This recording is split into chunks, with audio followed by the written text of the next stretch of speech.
Welcome to the Political Trenches Local Government at Work. Today we are continuing our journey in the municipal leadership realm, and today we're discussing dual leadership. To help us do that, we are speaking with Kelly Lloyd. Grounded in governance, Kelly's focus is on moving the needle towards sustainable service delivery for municipalities. Her biggest professional accomplishment to date was the designing and building of all administrative departments as the senior administrative officer for the first community-owned fibre network in Canada, ONET.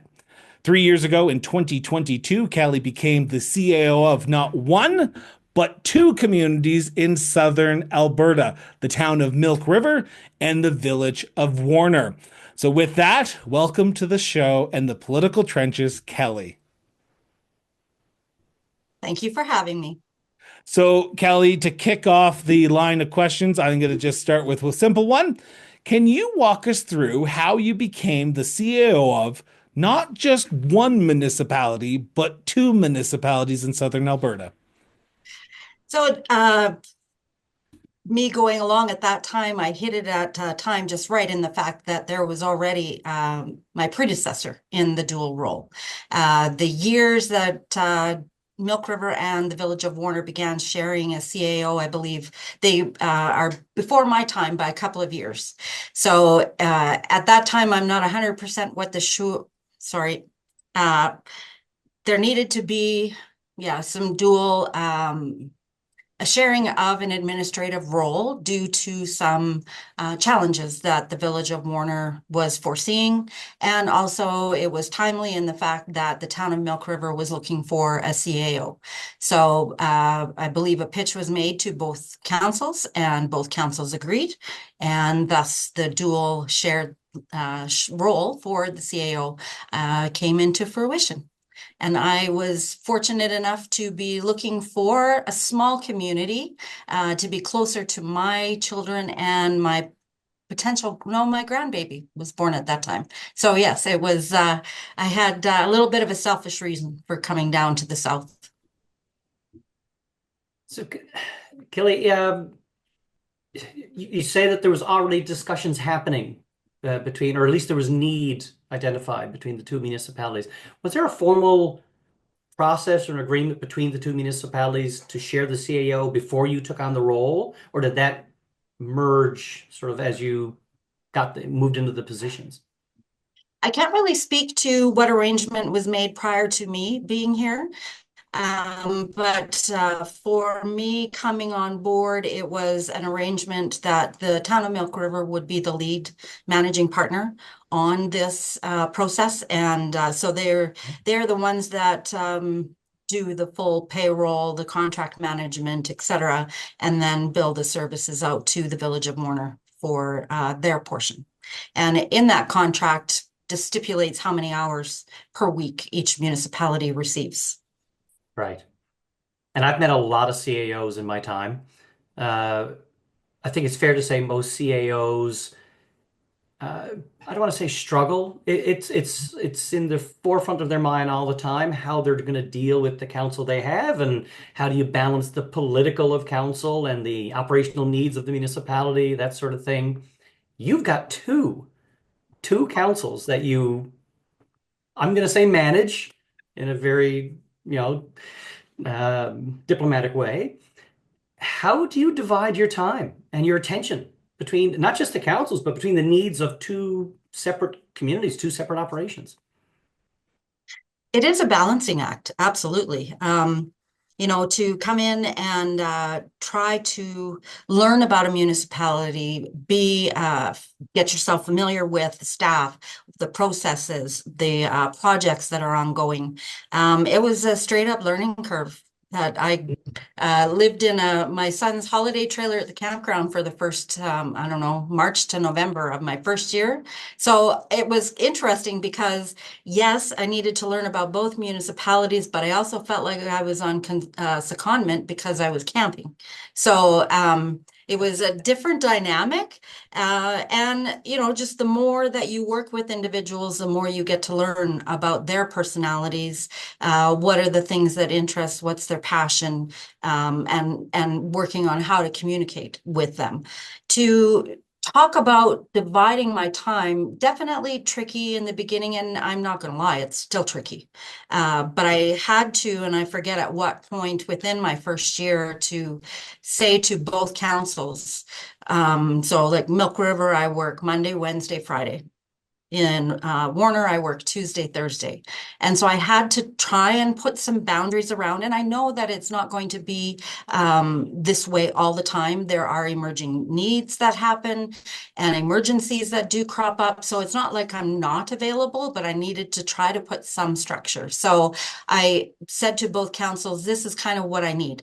You know, if you are going to ask me on a day that's not my day with you, I'm going to have to wait and answer you that day that I'm with you or working for you. You know, if I work on one day and then there are questions in the evening, but they're not emergencies, I need to wait till I'm actually back at work physically for your community before I answer.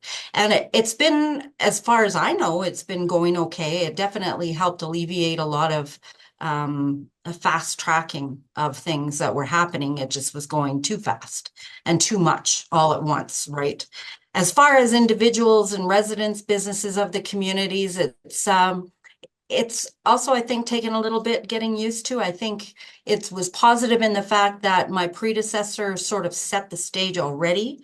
However, people's perception is their reality, no matter where you are and what you're doing. The second thing is their issue is their issue that they want dealt with right now.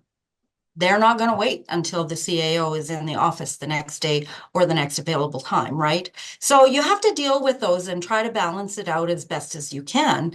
You know, I jokingly say at times, you know, I can be in Milk River and I will say to my teammates, oh, I'm sure I'm working in Milk River today, because there will be calls that come from the Village of Warner and vice versa, or people that will physically come to the office. So I think both councils have also been extremely generous in the fact that they are watching this balance, and they know that there is going to be times where, even though it's my day here, it's not necessarily going to work that way, just paper wise. And for the most part, keeping them separate that way has been working. Just has its little quirks every now and again. I'm Yeah, gonna I can jump imagine. in. I'm gonna jump in here for a second, if you don't mind, because I want to talk about those early days, those first few months, if you don't mind, because I'm a clean political observer. I'm assuming Craig is as well, because that's why we have him on this show, and that's why we love him, because he follows municipal governance out in Atlantic Canada, and I follow here in Western Canada. But this agreement between Milk River and Warner is so unique. There's not that many, if I'm not mistaken, any other agreements between two municipalities to share a CAO. Do you know of any? And have you ever spoken to someone else who's ever gone into this role? Because in some sense, you're kind of writing the playbook of how to dual leadership two municipalities at once, aren't you? Gosh, I guess when you put it that way, maybe. But I also liken what a friend of mine who is a CAO for a municipality up north, and I should know, but I can't remember.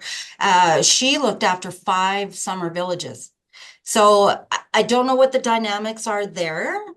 And again, yes, it's a summer village. However, it is a municipality, and each one of them have councils. So I have 10 people to uh, report to. I can't recall how many Phyllis had, and it was, you know, she had her work cut out for her too. And so as much as I would like to say it's, you know, you're sort of writing the playbook, I don't know that that's honestly, I don't know if that's true. By taking a look at those that have come before me and the roles that they've had. So I want to chat for a second just about sort of the operational aspects of all of this. Besides, you have two councils to answer to and to work with, but you've also got two sets of staff, two organizations that you're running. Uh, I'm interested in two things.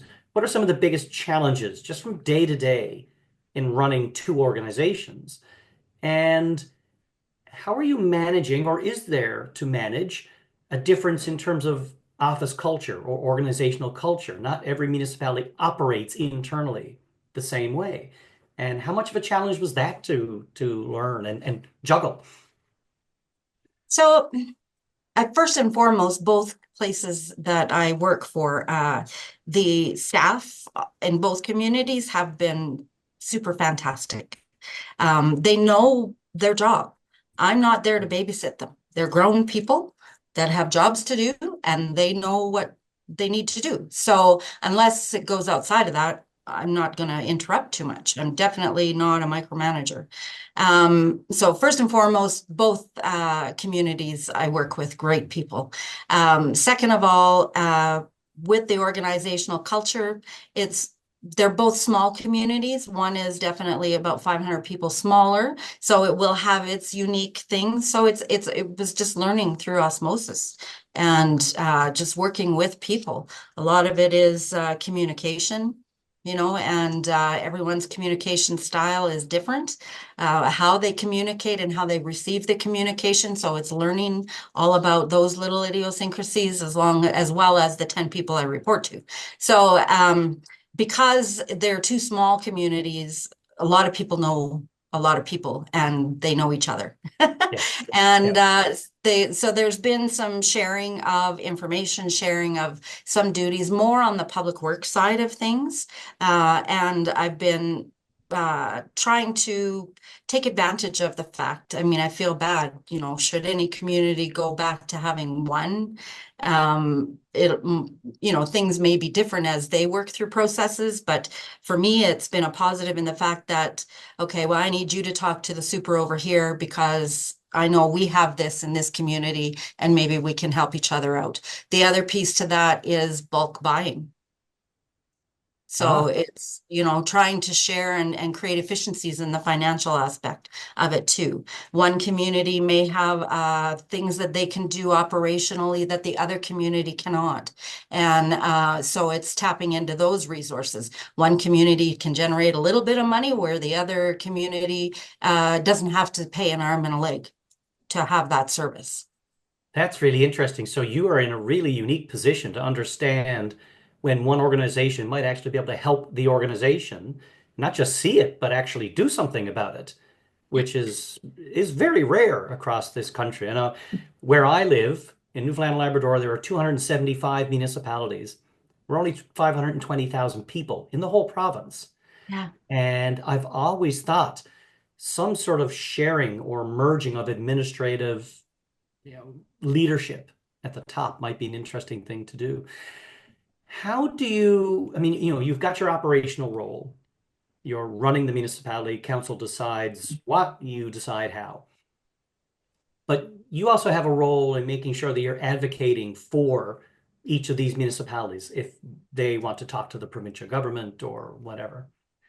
How do you balance that? How do you maintain the impartiality and the fairness in advocating for the needs of each separate community, even though you're one CAO, or does it come up very much? I guess maybe in some cases, like for right now, the town of Milk River has water is top of mind for the town of Milk River. Hmm. Our water supply comes from Montana. So Oh, we've had an interesting past year. And with that works also with, we're working on temporary water supply or a permanent supplemental water supply that now brings in the village of Warner. So I really don't know, or I can't really describe how. It's just that I do. right. And there are times in both councils where I have said, okay, well, I'm taking off this hat and I'm putting on this hat. This is what's happening down here. Right. So I try to be very open and transparent when I am discussing things with council so that they know which hat I am wearing when we're talking about certain things. As far as advocacy goes, I love briefing notes. So, I mean, I could write them till the cows come home. And I have no problem differentiating that and the roles. And for the most part, a lot of municipalities in Alberta are in the same boat. So when one is speaking for one, it actually is speaking for many. Sure. Yeah. So I'm going to ask you one more question, but it's got a couple parts. So apologies if I get too complicated. I don't think it's going to be too complicated, but these things are related. You do have two separate teams. You've got two separate councils. Do you have any particular leadership strategies that you've been using? You just talked about, being really open with your communications. But what other tools are you using to make sure that everybody's getting the attention they need from the person at the top or in the middle between council and staff? And related to that, how do you avoid burnout or how do you avoid just getting overwhelmed if there's an emergency in both towns at the same time or something's blowing up, not literally, in both towns at the same time? How do you, is there a way that you manage that? Who says I'm avoiding it? Good point. Good point. It is, it is challenging. It is challenging. Yeah. I'm a high gold, so if you've ever done colors, you know that I like to have things, up in a row. Right. Some days, yes, it can be very overwhelming. It depends on the demands of the council. It depends on the demands of the community that then therefore through council come to me. So there are times, yes, I'm done. I Yeah. have to cut it off and I've got to just not be in and I've got to take time for myself. So, as far as that goes, I'm very much an inclusive individual. I want to collaborate with my team. There are times where some things need to be top down, but you know what? We're all in this together and I'm a cog in the wheel, just like they're a cog in the wheel. My job is no different than anybody else's. We're all here for the same purpose. And if we can all work together, two heads are better than one. That's how I like to work. And because I'm only here part-time in both communities, I may miss something over here. So I need to include everyone. And being small communities, everybody talks to everybody. So there are conversations happening all the time around me. I may not be part of them, and that's okay. I don't mind. I work on fact. I work on evidence. I don't work on hearsay. So it's making sure, and there are times, please know, the communication can be lacking sometimes, just depends on what's going on. So I try to keep the both teams communicating with both teams to keep things moving along or to help remedy any situation that comes up. It's so good to hear you say, though, and I'm paraphrasing, but to know your limit, to know when you need to tap out, because if you don't, you do end up making mistakes or bad decisions. So it's so important for somebody, especially in this kind of a complex role. Thanks. For sure. Kelly, I want to jump in and I want to talk about something you just said. And I did not prepare you for this, but I think you and I have a good rapport that you would not take offense when I ask this question. But leadership is not just about dealing with the overarching challenges, but it's also about ensuring that you have a good organization that's behind you. You talk about everyone's a cog in the wheel, which is understandable. How much reliance do you put onto your other staff members when you are dealing with two different municipalities? Because when you're in Warner, you have to trust that the people who are in Milk River and vice versa are not just going to let everything fall apart. So how much as a leader in this dual leadership role that you hold, do you rely on your other fellow staff members to ensure that the day-to-day operations doesn't leave on Monday, Wednesday, and Friday when you're in Milk River and Warner goes to the sideways, and on Tuesday and Thursdays when you're in Warner, Milk River doesn't go sideways? How much of a reliance do you put on those other staff members in your office? A lot, like a lot. But until somebody shows me different, I have 100% complete faith in all of them. They were doing their job before I got here. And if I don't see the outcomes that I'm looking for, we'll have a discussion. But again, I'm not waiting for the 1 year performance review time. I'm not waiting for a certain time to be able to talk about these things. And I'm hoping that everybody knows that my door is open and that I want to have constructive conversation, basically. So I trust them until they show me that I can't. And the wheel keeps moving, things still keep progressing, and until the time that I don't see the outcomes, and sometimes I might get pressure from above, or the outcome should be faster sooner than later. But sometimes the reality is that's not going to happen. So it's a balancing act again. But no, I rely on them a lot. And again, I can't speak highly enough of the teams that I have. I don't prefer to call them staff. We're all in it together. So they continue putting forward everything that they need to. And on the flip side of that, how fluid is the agreement between the two organizations? Because you talk about the challenges with the water system in Milk River.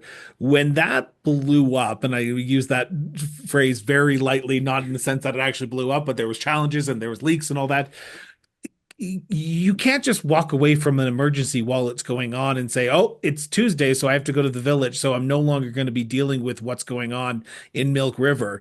How much of a fluid situation are you able to say, okay, I have to deal with this emergency that's going on in Warner today. So Milk River, you understand that I will be focused on you when I get back, but right now my focus needs to be there. Do your councils agree that no matter what the situation is, you will know what's best for both communities when you have to focus in on one community over the other? Yeah, I mean, we've not had that kind of a conversation. However, it is very fluid. Yeah. Case in point, I do owe Warner some days. Put it that way, from last summer, right? And so it's not like I keep track of every hour, but just about. And but it's very fluid. I'm very fortunate. Warner Council has been very understanding of the whole situation. And I cannot move forward without saying I owe Warner days, and by gosh, they're going to get those days. I just need to carve that time out to actually make it happen, and vice versa. At this, knock on wood, particular time, Milk River hasn't had to worry about me being in Warner as what's transpired over the last year with them. So yeah, no, great councils to be able to understand that. And I'm hoping with my track record that I've been able to show council that things still can be done, even when there are other emerging issues. Collaboration is key in your role and working with these two organizations, these two different entities. It's probably, and you talked about it a little bit when Craig was asking you, but I'm going to sort of pressure a little bit here, if you don't mind. We see a move for more regionalized approaches in working together with your partners. And while Milk River and Warner are close, you are divided by the county of Warner. How often do you find yourself working in those three trilateral approaches to make it more regionalized? Because your challenges in Warner are going to be the same in the county, even though they are a larger, vast just land area, and they're in Milk River as well. Do you get a sense that the regionalization and you're willing to work together to address certain issues is easier because your two organizations only have to deal with one other organization, where some counties may have to deal with 5 or 6 different CAOs and you're only one person and they only have to talk to one person, so you just have to change your hat whenever you're talking about Milk River or the village? Yeah, no, I think that there are some benefits for outside organizations, not just the county, having to deal with one CAO for 2 communities. There's benefits that way. The regional piece is there is a lot of regional collaboration that does transpire down here. Village of Coots, the town, the village of Warner, the county of Warner. There is a lot of collaboration. We have a regional emergency management bylaw and working group with that with the CAOs as well. So there's discussions about how we can work together better. And, what else can we do with that? The councils themselves, they also have what's called a quad council meeting once or twice a year, where the elected officials also discuss items of interest and importance. So, yeah, no, it's I think there are definitely times and places where regional collaboration is extremely important and is beneficial and more efficient. I'm going to ask you to blow smoke up your own behind here for a second, but in your opinion, what makes this agreement beneficial to the two communities?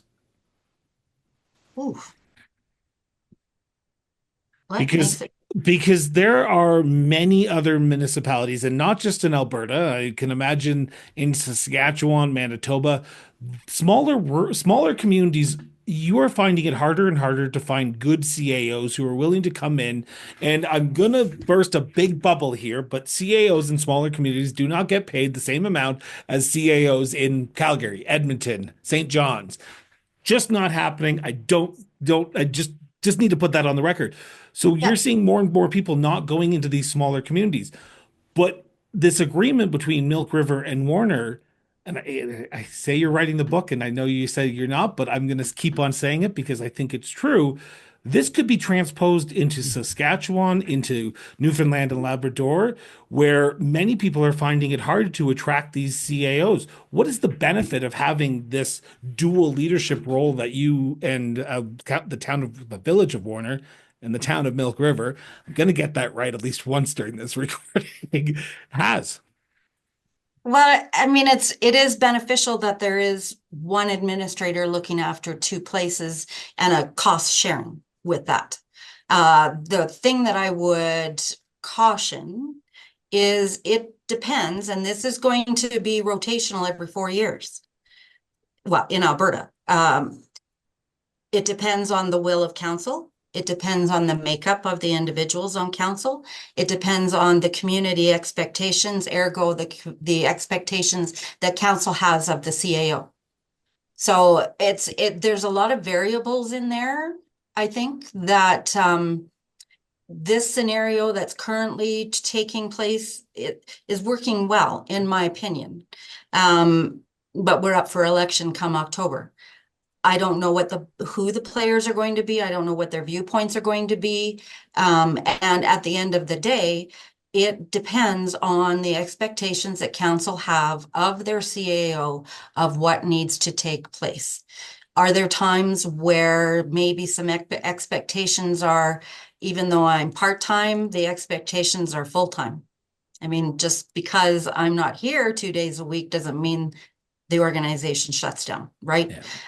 So there needs to be some clear setting of those expectations up front. Absolutely. And then you just need to sort of figure out how it will work with the players that are involved. If everybody has the same common goal, the same understanding, the same principles, and the same expectations, I think you should be okay. But there's a lot of different areas within that question. How do you do it? How do you do it? Because you are, and I know you think I'm joking when I say this, but you come highly recommended by many people in Alberta as saying if you want to talk about CAOs and life in a rural community, a smaller community, you talk to Kelly Lloyd. How have you been able to succeed in this kind of unique situation that you find yourself in? Do I dare say a lot of red wine? No, I'm kidding. Um, I'm kidding. Sorry, I was a white wine guy, so I apologize. Yeah, Wine was going to come up at some point. right? Absolutely. I don't know. I just do. I I really don't have an answer. I don't know. I Do you see I this model potentially working in other communities? potentially, but again, I think it's going to depend on the players involved. Yeah. Yeah, absolutely. So before I let you go, and Craig and I let you go, I have one final question. What does the future hold for Milk River and the village of Warner? It's so bright, you've got to wear shades. That is the best way that I could think of ending this interview. Kelly, I want to thank you from both Craig and myself for both sitting down and chatting with us today. Greatly appreciate it. No, thank you for inviting me. And no, this was fun. And yeah, enjoyed it. Thank you.